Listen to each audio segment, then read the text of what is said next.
آیات میں اللہ تعالیٰ نے حضرت آدم علیہ السلام کے دو بیٹوں کا واقعہ بیان فرمایا، قابل و حابیل کا چند آیات کا جلدی سے مطالعہ کر لیتے ہیں۔ وَاتْلُ عَلَيْهِمْ نَبَأَ ابْنَيْ آدَمَ بِالْحَقِّ، اور انہیں پڑھ کے سناؤ آدم علیہ السلام کے دو بیٹوں کی خبریں۔ اِذْ قَرَّبَا قُرْبَانًا فَتُقُبِّلَ مِنْ أَحَدِهِمَا وَلَمْ يُتَقَبَّلْ مِنَ الْآخَرِ، جب دونوں نے ایک ایک نیاز پیش کی تو ایک کی قبول دوسری کی نہ ہوئی۔ قَالَ لَأَقْتُلَنَّكَ، تو پہلے نے کہا کہ میں ضرور تجھے قتل کروں گا۔ قال انما يتقبل الله من المتقین، تو دوسرے نے کہا اللہ اسی سے قبول کرتا ہے کہ جس کے دل میں اللہ کا ڈر ہوتا ہے۔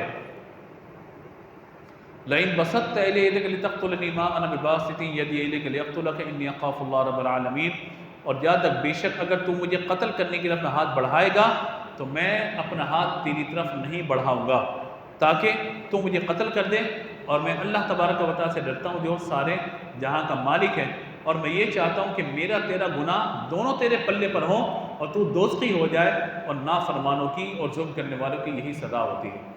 حضرت آدم علیہ السلام جب زمین پہ تشریف لائے اور بی بی حوا رضی اللہ تعالیٰ عنہ سے آپ کی ملاقات ہوئی تو اللہ تبارک و تعالیٰ نے چونکہ زمین پر لوگوں کو آباد فرمانا تھا تو اس وقت کوئی اور انسان تو تھا نہیں، جب بھی آپ کے یہاں اولاد ہوتی تھی تو اولاد میں ایک لڑکا ایک لڑکی دونوں پیدا ہوتے تھے، تو ان کی شریعت میں یہ تھا کہ یہ لڑکا لڑکی جو ایک ساتھ پیدا ہوئے ٹوئنس، یہ دونوں بہن بھائی ہوتے تھے، دونوں کیا ہوتے تھے؟ بہن بھائی۔ اگلے حمل سے جو اولاد ہوتی تھی وہ دونوں بہن بھائی ہوتے تھے، تو ان کا گویا کہ تعلق نہیں ہوتا تھا، یعنی نظام شریعت تھا تو اس میں یہ ہوتا تھا یہاں کا لڑکا وہاں کی لڑکی، وہاں کا لڑکا یہاں کی لڑکی، ان کا نکاح آپس میں ہو جاتا تھا۔ تو حضرت آدم علیہ السلام میں یہ سلسلے کہ لوگ جو ہے زندگی گزار رہے ہیں، قابیل کے ساتھ جو لڑکی پیدا ہوئی وہ بڑی جو ہے مطلب وہ سمجھے کہ اس کا دل جو تھا حضرت آدم علیہ السلام نے اس کا نکاح جناب حابیل سے کیا۔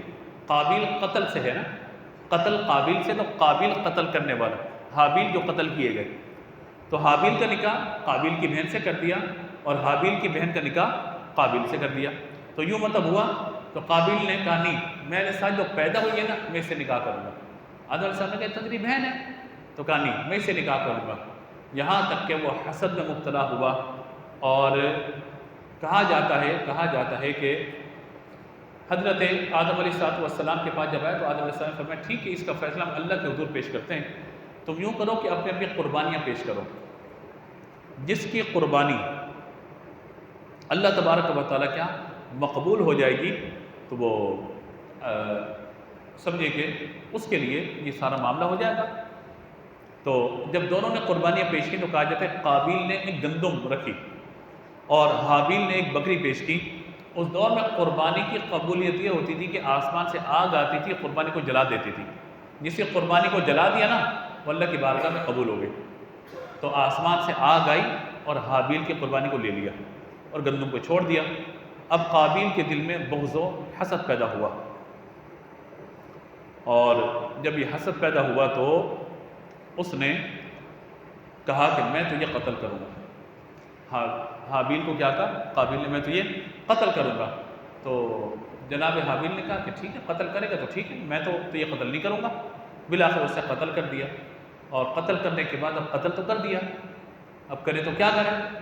تو اس کے بعد اگلی آیت میں فرمایا گیا فَتَبَعَدَ نَفْسُ قَتْلَ أَخِيهِ، تو اسے اپنے بھائی کو قتل کر دیا۔ فَبَعَثَ اللَّهُ غُرَابًا يَبْحَثُ فِي الْأَرْضِ لِيُرِيَهُ كَيْفَ يُوَارِي سَوْءَةَ أَخِيهِ قال يا ويلتى أعجزت وأن أكون مثل هذا الغراب فأواري سوءة أخي فأصبح من النادمين۔ تو قتل کرنے کے بعد لاش کو کیسے چھپائے اور کہاں چھپائے؟ تو اسے دیکھا کہ ایک کوا زمین کو کلید رہا ہے، اور اللہ نے اس کوے کو بھیجا کہ اسے دکھا دے کہ اپنے بھائی کی لاش کو کیسے چھپانا ہے۔ تو کوے کا واقعہ دیکھ کر قابیل نے کہا ہائے افسوس، میں تو اس کوے جیسے بھی نہ ہو سکا کہ اپنے بھائی کی لاش کو چھپا دیتا، اور میں پچھتانے والوں میں سے ہو گیا۔ تو کہا جاتا ہے کہ زمین پر جو پہلا قتل ہوا وہ قابیل نے کیا، اور کہا جاتا ہے کہ یہ پھر اپنے ساتھ جو پیدائش والی خاتون تھی اس کو لے کر گئے، اور پھر بدکاری وغیرہ کا معاملہ ہوا، اللہ نے اس پہ عذاب کو نازل کیا۔ تو پہلا جو زمین پر قتل ہے وہ قابیل نے کیا۔ جب تک ظلماً کسی کو قتل کیا جاتا رہے گا سب کا گناہ قابیل کو بھی ہوگا۔ ایک بات اور بھی ہے کہ ہمارے یہاں حسد بہت زیادہ آ گیا، کسی کو ہم اپنے سامنے عزت کے ساتھ دیکھیں کہ بھئی عزت مل گئی اسے، دل میں حسد و بغض پیدا ہو جاتا ہے۔ حسد کا مطلب یہ اس سے نعمت چھن جائے، مجھے مل جائے۔ اور ایک ہے رشک، رشک ہے کہ اللہ جس طرح تو نے اس کو عطا فرمایا اپنی رحمت سے مجھے بھی عطا فرما دے، یہ رشک کا معاملہ ہے۔ تو یوں حسد جو ہے نا، یہ ایسی بیماری ہے کہ انسان کو برباد کر کے رکھ دیتی ہے۔ دوسرا، قتل جو ہوا اس کی پہلی وجہ کیا تھی؟ پہلی وجہ بغض و حسد، قربانی کا قبول نہ ہونا، اور اصل وجہ اس کے اندر یہ ہے عشق مجازی، عشق مجازی، غیر عورت سے محبت اور عشق مجازی کا معاملہ آج کل ہمارے یہاں بہت زیادہ ہے۔ موبائل پر انٹرنیٹ جب سے آیا تو تباہی مچ گئی ہے۔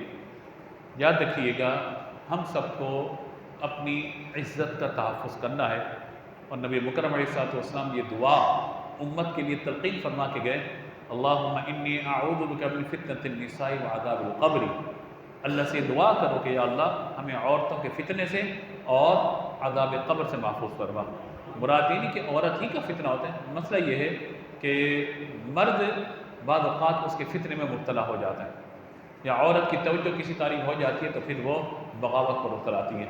تو یوں مرد کی طرف سے یا عورت کی طرف سے ہو، کسی کی طرف سے، مرد اچھا بھی ہو سکتا ہے، برا بھی ہو سکتا ہے، اس طریقے سے عورت بھی اچھی ہو سکتی ہے اور اس میں برائی بھی ہو سکتی ہے۔ تو بہرحال ہر ایک کو اپنے اعمال کا جائزہ لینا چاہیے اور اللہ کے حضور توبہ اور استغفار اور گریہ جاری کرتے رہنا چاہیے، اور اگر خدا نخواستہ کبھی کوئی نافرمانی کا معاملہ ہو، فوراً اللہ کے حضور رجوع کرنا چاہیے اور توبہ کرنی چاہیے کہ اللہ تبارک و تعالیٰ توبہ کو قبول فرمانے والا ہے۔ اللہ تبارک و تعالیٰ ہم سب کو دنیا و آخرت کی دائمی عزت عطا فرمائے، اور اللہ تبارک و تعالیٰ ہمیں دونوں جہاں میں ذلت اور رسوائی سے محفوظ فرمائے۔ دنیا و آخرت کی ہر طرح کی جو خرابی کا معاملہ ہے، بدنامی کا معاملہ ہے، برائی کا معاملہ ہے، عذاب کا معاملہ ہے، اللہ کی نافرمانی کا معاملہ، اللہ تبارک و تعالیٰ ہم سب کو محفوظ فرمائے۔